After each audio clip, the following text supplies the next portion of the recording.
Olá, pessoal! Bem-vindos a mais uma live da Seja PhD. Eu sou a Paula Menezes, doutora em Ciências da Saúde e fundadora aqui do canal Seja PhD, onde eu falo sobre pós-graduação de forma geral, principalmente sobre escrita acadêmica. E na live de hoje, a gente tem uma convidada especial, que é a professora Mayrin Serafini, que vai conversar um pouquinho com a gente sobre revisão de patentes. Mas antes, eu gostaria de pedir que vocês se inscrevam no canal. Esses dias eu estava olhando as métricas do canal e vi que dos 60% de pessoas que assistem regularmente os nossos vídeos são de pessoas que não são inscritas ainda. Então se inscrevam no canal, pessoal, para dar essa forcinha. A Mayrin vai estar criando também o canal dela, então em breve vocês vão ter a oportunidade de seguir também todas as dicas que ela dá. E já ela vai se apresentar e contar essa história para vocês. A Mayrin é professora da Universidade Federal de Sergipe, foi a minha orientadora no mestrado. Nós somos grandes amigas, né? Começamos a trabalhar aí desde quando eu era uma criança ainda quase. E tudo que eu aprendi foi com ela, então vai ser um bate-papo super legal. Se apresente aí, Mayrin, por favor. Conte, como diz no podcast do Mamilos, quem é você na fila do pão. Pessoal, antes de tudo, só deixa eu corrigir essa tua fala, que tudo que tu aprendeu comigo, né? Não foi bem assim, eu aprendi muito contigo também. Então, eu sou formada em farmácia industrial, vim do Rio Grande do Sul, né? Fui formada lá, então fiz meu mestrado e meu doutorado aqui, na Federal de Sergipe, e hoje sou professora do mesmo departamento, né? Do mesmo programa, inclusive de onde eu me graduei, de onde eu terminei o mestrado e doutorado. E como hoje a gente vai falar um pouquinho de patente, então eu acho que vou fazer minha apresentação mais quem sou eu na fila do pão na história da patente também, né? Então, eu, desde o meu mestrado, como a gente é da área farmacêutica, a gente trabalha muito com tecnologia. Aí eu comecei a fazer vários cursos, né, para entender as patentes, fazer busca de patentes, qual a importância, o que é uma patente, para que serve, como que a gente pode, nós farmacêuticos, podemos nos beneficiar disso. E então, desde lá, algum tempo, já venho me capacitando nisso. Durante um tempo também fui diretora do Núcleo de Inovação Tecnológica aqui da universidade, então é onde a gente faz o processamento e acompanhamento das patentes da universidade. E é isso, hoje venho trabalhando com artigos na área tecnológica, então isso tem me ajudado bastante, né, com as patentes. A Paula falou do perfil, né, falou agora, Paula, então eu vou falar do meu perfil, que falou do canal do YouTube. Então vou explicar que se vocês forem seguir, vocês vão ver que não tem nada de patente no meu Instagram, nem no meu YouTube, não vai ter nada de patente. Eu acho que quando a gente está no meio acadêmico também é importante a gente ter uma válvula de escape, então o meu Instagram não tem nada acadêmico, é só sobre viagens. Então, eu acho que todo mundo tem o potencial intelectual de fazer um mestrado e doutorado, mas não é todo mundo que tem potencial pela parte mental, né? A gente tem que ter um equilíbrio para conseguir terminar um mestrado e doutorado. Então, o que eu trabalho paralelo, né? Eu trabalho as 40 horas na universidade, mas paralelamente eu trabalho então com blog, tenho um blog de viagens, no Instagram e no breve estarei lançando aí o YouTube de viagens. Muito bom, por sinal, pessoal. Várias dicas de como viajar para lugares incríveis e super baratos. Eu vivo babando lá nas viagens e... Barato não, a gente que faz ser barato, né? Porque eu que passo o perrengue para ser barato, mas é barato. Sim. Então, no nosso bate-papo hoje, né, a primeira pergunta que eu tenho para a Mayrin é: por que fazer revisão de patentes? Por que fazer revisão? E eu pergunto por que a gente não faz revisão de patentes, né? Porque sempre a gente está... Essa semana estava avaliando alguns projetos, né, de professores que submetem para agências de fomento. E aí os professores e nós, mestrandos, doutorandos, a gente vai trabalhar com alguma tecnologia e a gente faz levantamento em artigos. E aí a gente só cita artigos científicos. E por que a gente não vai em patentes? Né? Então, essa é uma pergunta que eu faço o tempo todo. Por que não tem uma busca de patentes ali em qualquer projeto que a gente escreve? E aí, por que fazer a busca de patentes? Porque tem um dado, né? Que esse dado a gente sempre fala, mas é um dado que a gente tem que corrigir. Que a gente fala assim, que 80% das informações tecnológicas não estão em bases científicas, estão em bases tecnológicas, que são das patentes. Eu já procurei várias vezes essa fonte, e essa fonte é uma coisa, assim, contraditória. Não tem nada que diz, né? Tem alguns textos, assim, da Organização Mundial de Propriedade Intelectual que fala sobre isso, mas disse que isso é um dado muito antigo e a gente vem reproduzindo até hoje. A gente vem reproduzindo esse dado, que 80% do assunto tecnológico não está no meio científico. Então, eu não sei ao certo quanto está, quanto não está, mas o que é certo é que a gente sabe que muitos países de primeiro mundo, outros países, têm muito mais doutores no setor industrial. Diferente da gente aqui, eu não sei comparar quais os outros países, como o Brasil, que tem muito doutor. A maioria dos doutores hoje estão no meio acadêmico. Então, quando a gente está no meio acadêmico, a gente é cobrado, não só no Brasil, mas sempre que quando a gente está no meio acadêmico, hoje aqui no Brasil a gente é cobrado pela CAPES, pelo CNPq, para quê? Para publicar artigos. Né? Então, a gente tem que ter um quantitativo de artigos. E vocês imaginem que se tem um doutor numa indústria, qual é a finalidade dele publicar esse artigo? Tá? Então, ele vai fazer aquilo por interesse para divulgar para a comunidade, mas ele não tem uma cobrança. Então, não é tudo que ele vai estar publicando nos artigos. Muita coisa ele vai lá e eles têm interesse em publicar na patente para proteger a tecnologia deles. Uhum. Então, é isso que acontece. A gente não tem um dado certo de quanto de informação não estão nos artigos e estão nas bases tecnológicas, mas é só a gente pensar que mundo afora aí tem muito mais gente produzindo coisas que é o que, e que na verdade é o que nos interessa, né? Às vezes quando a gente vai fazer uma tecnologia, não interessa muito que fulano fez uma pesquisa básica, a gente quer saber o que chegou no mercado. Então, provavelmente isso que chegou no mercado vai estar protegido em patente. Então, fazer uma revisão de patente é muito importante para qualquer projeto, para qualquer coisa que a gente vai fazer. A gente tem que saber o que está no mercado. Então, é importante para a gente ter um conhecimento, para a gente não botar dinheiro fora e fazer uma coisa que alguém já fez, né? E a gente não está sabendo. Então, por todos esses motivos, né? Pessoal, eu estava dando uma fuçada, né? A gente que é da área acadêmica sempre vive hackeando o lápis das pessoas. Por que que eu tive a ideia de fazer essa conversa hoje com a Mayrin sobre revisão de patentes, né? Ela já falou que ela já foi coordenadora do Núcleo de Inovação Tecnológica da Universidade Federal de Sergipe. E me corrija se eu estiver errada, Mayrin, mas você tem 6 revisões de patentes, né? Já publicadas. Não sei, Paulo. Algo em torno disso. Eu estava contando lá, achei 6. Não sei. Então, assim... Oi? Só para eu ver como isso é importante, porque agora a gente está em quarentena, estamos trabalhando em casa, né? Eu não sei quantas eu tenho publicada, mas a gente publicou uma agora, tem 20 dias, eu acho, e a gente tem 5 em base nos jornais para ser avaliados, porque a gente entrou em quarentena. Primeiro, que antes da quarentena a gente estava com falta de recurso financeiro.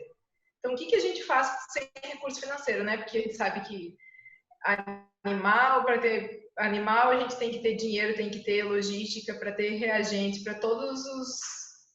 Paula? Oi? Tá aí. Sim, estou ouvindo. Tá aí. Então, para desenvolver qualquer tecnologia, a gente precisa de dinheiro. A gente não tem, a gente precisa produzir, né? Porque senão a gente vai ser cobrado. Como que os alunos vão, como que os discentes vão defender o mestrado sem artigo? Como que os doutorandos vão defender o doutorado sem artigo? Então, a gente começa a fazer revisão. E agora, ficamos aqui na quarentena e tá indo revisão. É isso que a gente tá fazendo. E outra coisa que eu também vim observando, né, é que não existem tantas revistas específicas para publicar revisão de patentes como existe para revisão de artigos, por exemplo. Né? Então, e algumas dessas revistas, das poucas que tem, elas são de alto fator de impacto, como é o caso da Expert Opinion, daquela linha de Expert Opinion que tem, né, vários tipos de revistas ali. Então, assim, é também uma boa fonte, como você acabou de falar, de publicação, de você publicar bem, né, e de ter esse próprio conhecimento que, porventura, estariam só presos ali, digamos assim, nas patentes. E aí, quando fala... Oi. Eu não sei se ia mudar de tópico, mas só para complementar isso, a importância também de fazer uma revisão é que, como quase ninguém faz revisão, quando a gente faz uma revisão de patente e publica no artigo, aquele artigo se torna mais citado, porque as pessoas não estão indo nas bases, estão indo só nas bases científicas, vão ver os artigos e já vão saber, por meio do nosso artigo, quais patentes tem sobre aquele assunto, né? E a linguagem do artigo de patentes, ela é muito mais simples, né, do que a própria linguagem das patentes.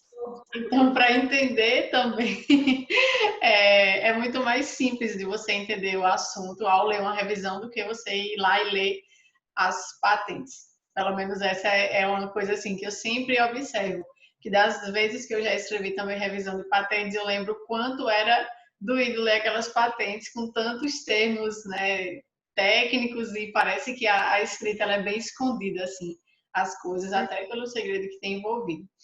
Enfim, e para fazer a revisão de patente, a gente faz basicamente no mesmo modo de fazer uma revisão sistemática, né? O esquema ele é um pouco parecido. E aí, nesse caso, a gente vai buscar pelas palavras-chave ou pelos descritores. Porque quando a gente vai fazer uma revisão sistemática, a gente prefere usar um mix de palavras-chave, mas também de descritores, ou termos mesh, ou dos descritores em ciências da saúde. Para patentes, tem alguma especificidade?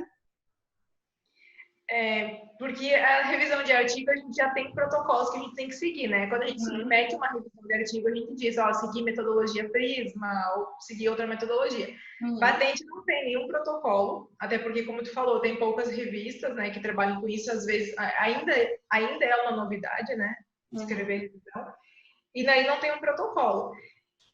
E nem eu sigo um protocolo. Se tu me perguntar o que eu uso mais, eu nem sei te dizer o que eu sigo. Tudo vai depender da busca. Eu vou lá, faço uma busca, vejo o resultado que eu tenho e aí eu vou delineando.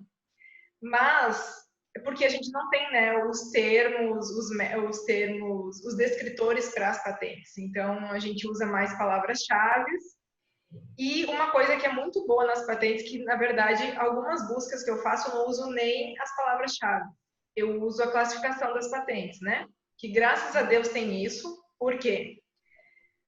Porque, como tu falou, tem meio que um segredo envolvido, né? Então, quando a gente vai fazer uma busca, se eu sou de uma empresa e eu vou fazer uma patente, eu quero esconder aquilo, né? Diferente do meio acadêmico, a gente quer mostrar tudo.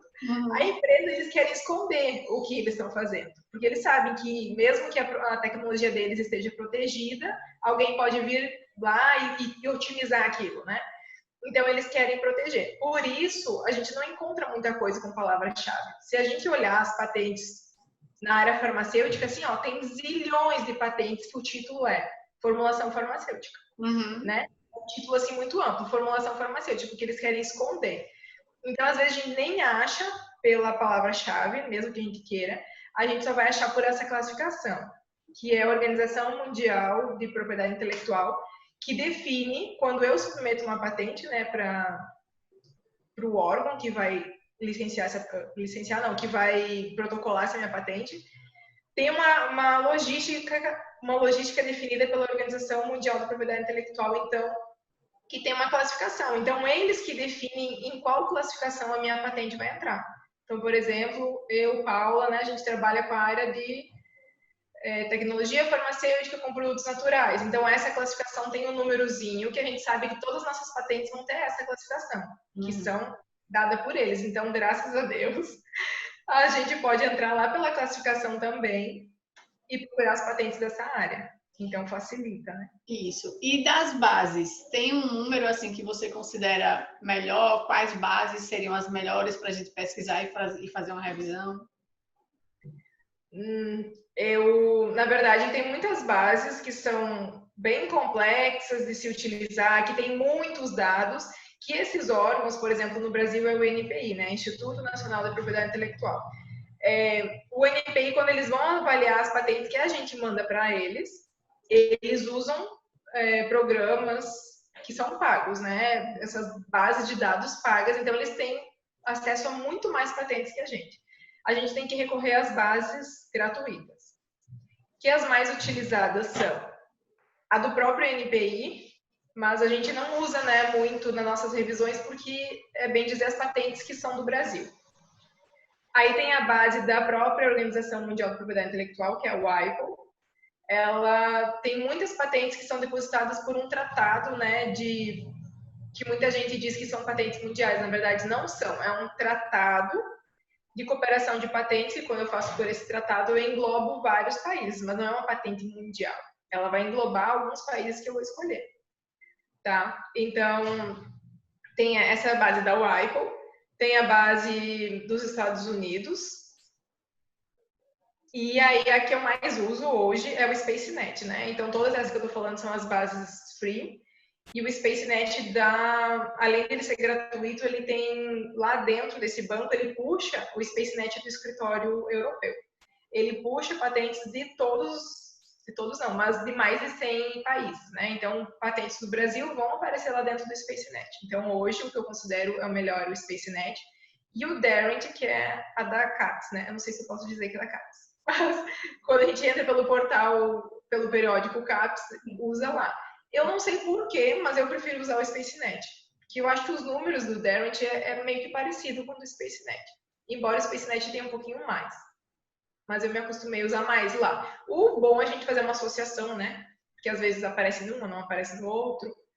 Assim como a Mas gente dá para usar só uma, só a do SpaceNet, por exemplo, para fazer uma revisão?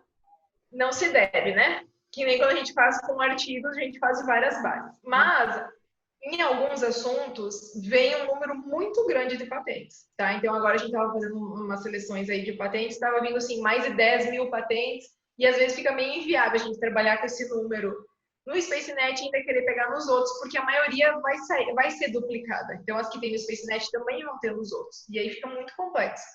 Mas se a gente está fazendo uma busca e que está dando poucas palavras, poucas patentes, daí eu acho que pode agregar e ir fazendo em outros.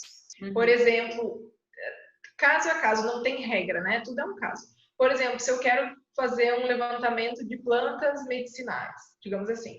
Na nossa legislação no Brasil, não é possível patentear a planta medicinal e o extrato daquela planta. Nos Estados Unidos já é permitido. Então, por que eu iria fazer no SpaceNet em outros países? É melhor eu já ir direto nos Estados Unidos e fazer isso, né? Outra coisa, se eu não me engano, é software. Porque aqui no software no Brasil a gente entra em outra categoria, que é de direito autoral, né? Então vai ser outra base. E eu, se eu não me engano, no SpaceNet, desculpa, na base dos Estados Unidos, do SPTO, a gente consegue pegar software também. Legal. E eu comentei um pouquinho antes sobre aquele grupo da Expert Opinion que tem aquela revista Expert Opinion, um terapeuta de patentes, né? Que é uma das que a gente acaba mais publicando e ela tem um fator de impacto 4.2. Pelo novo Qualis da CAPES, ela vai ser uma revista A3. Então, assim, é uma boa revista para se publicar. Mas nas normas dela, tem lá dizendo que no final você deve finalizar com a seção da Expert Opinion. E que é um pouco equivalente a quando você faz uma revisão integrativa ou narrativa, né, as grandes revisões narrativas, por exemplo, onde o autor ele vai lá e dá a sua opinião, que é uma opinião também de especialista, né? E nessa revista específica, para patentes, eles pedem o que a gente deve se atentar na hora de escrever essa seção da revisão de patentes. O que eu não sei, eu não me lembro nem das normas, que a gente já faz no automático, né? Eu não me lembro nem o que está escrito nas normas da Expert Opinion. Mas o que a gente procura ir fazendo é discutindo não só com as patentes que a gente encontra nas bases, né, de dados, mas discutindo com as coisas que estão no mercado. Tá? Porque às vezes a gente fica lá, a gente faz uma busca de patentes e achou, por exemplo, um produto para cabelo. Tá fazendo uma área de produtos para cabelo específico, achou várias patentes para aquilo. Mas às vezes aquelas patentes não estão no mercado, ou às vezes o próprio produto que é o mais interessante que está no mercado não tem patente, ou a gente não acha, porque ele está muito bem escondido.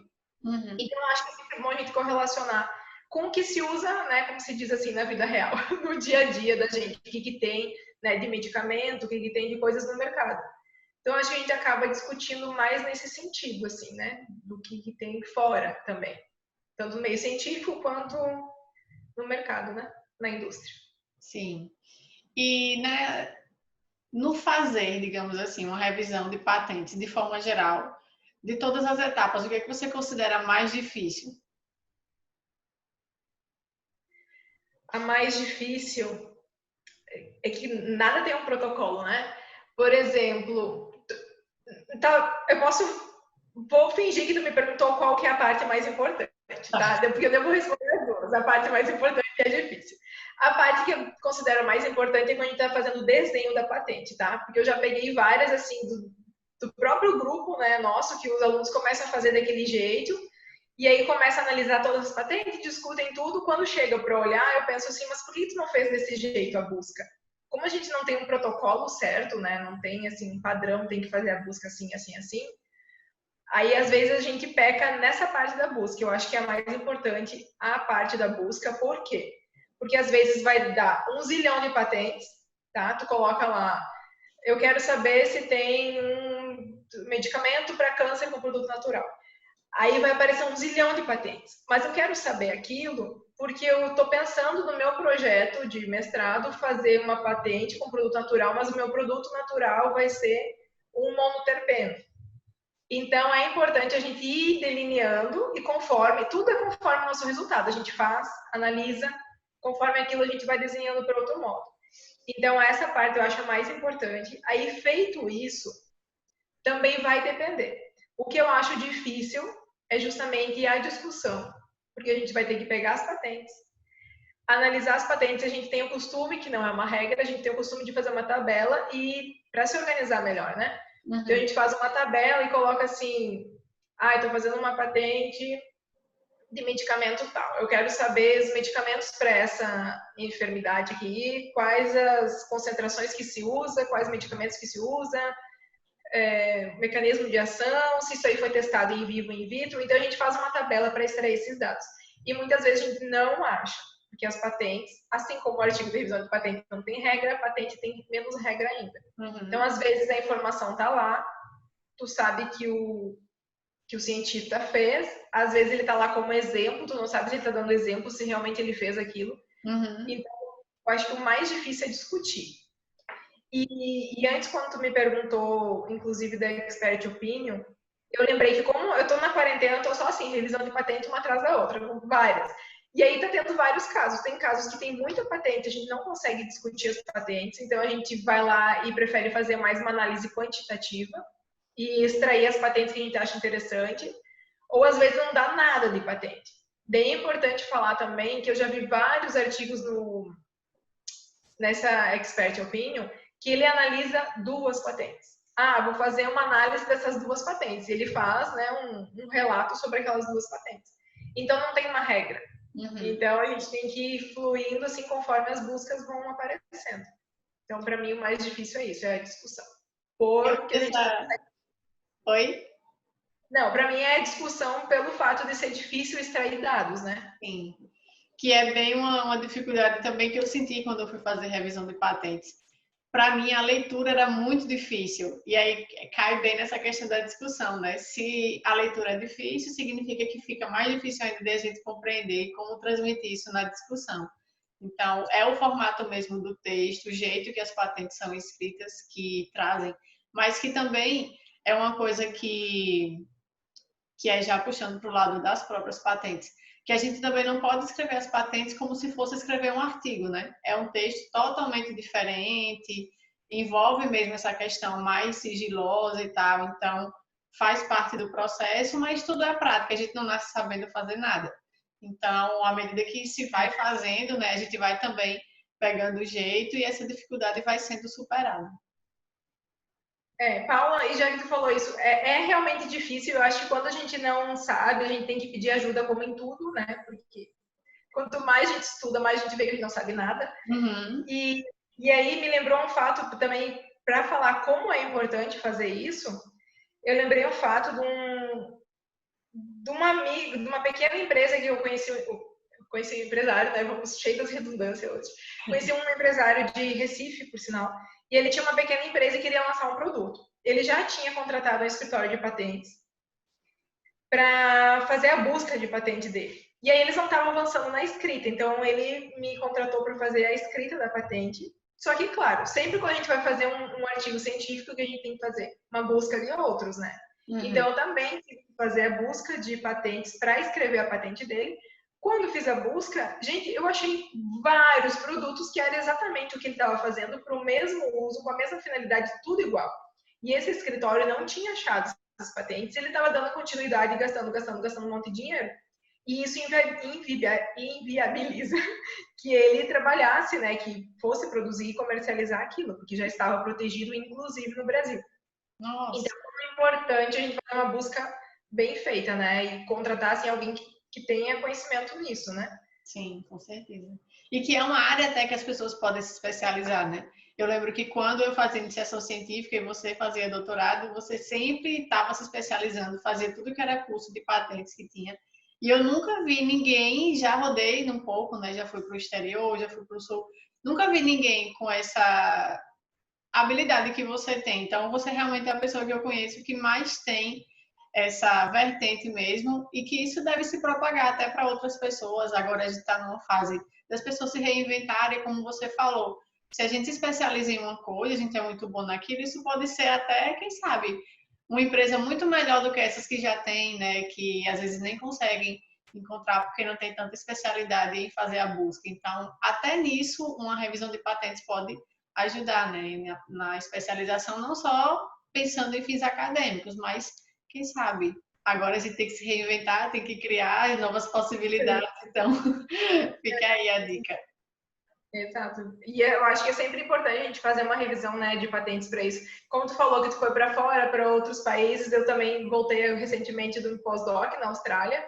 E lá, embora a universidade tudo, desde o contrato, né, que a gente faz, assim, desde o começo, eles sempre são muito ligados nessa questão da propriedade intelectual, né? Uhum. Então, tudo eles deixam bem claro que a propriedade intelectual é da universidade, então a gente tem que deixar as nossas atas lá de tudo que a gente faz no laboratório. Uhum. Só que, por um lado, como eles têm tudo isso de informação, eles não têm essa capacitação. Eu não vejo eles apresentando o que já tem de patente, o que, sabe? Então, lá eu também tive essa oportunidade de fazer revisões de patentes lá, colaborar com eles, e foi super importante para a gente delinear o estudo que a gente estava fazendo lá. Então, sempre é importante. Sim, com certeza. Então é isso, gente. Muito obrigada, Mairim, pelas suas dicas valiosas aí. Eu que agradeço a Com oportunidade. certeza abriu a mente aí das pessoas, pelo menos deixou a pontinha da curiosidade de buscar mais, né, sobre isso e, enfim. Desculpa Isso você aí. falar. Oi? Não, eu ia falar que, embora, né, que tu vai deixar o meu contato que a gente deixou no começo, embora eu tenha falado que eu não falo de coisas profissionais no meu Instagram e no futuro YouTube, se alguém tiver interesse também de fazer alguma colaboração ou contratar uma consultoria também de escrita de patentes e de revisão, que estamos aí também. Vou deixar os contatos, gente, da Mairim, o contato do perfil do Instagram dela. E assim que ela tiver o canal do YouTube, eu também vou atualizar aqui na descrição desse vídeo, para que vocês tenham esse contato direto com ela e possam se inspirar e tirar suas dúvidas, enfim, ter um contato aí direto mesmo. Muitíssimo obrigada, Mairim, por esse nosso bate-papo de hoje, achei super legal. Com certeza vai ser bem importante para que outras pessoas conheçam mais sobre esse universo também. Obrigada. Gente, não esqueçam de se inscrever no canal aqui da CGPHD no YouTube e também no perfil @CGPHD no Instagram e @mairim.serafine, não é assim? Assim mesmo. Daí, facinho. Então, vão seguir, ver as nossas dicas, que com certeza vai ajudar demais vocês. Tchau, tchau. Tchau, obrigada, Paula. Tchau, tchau, pessoal.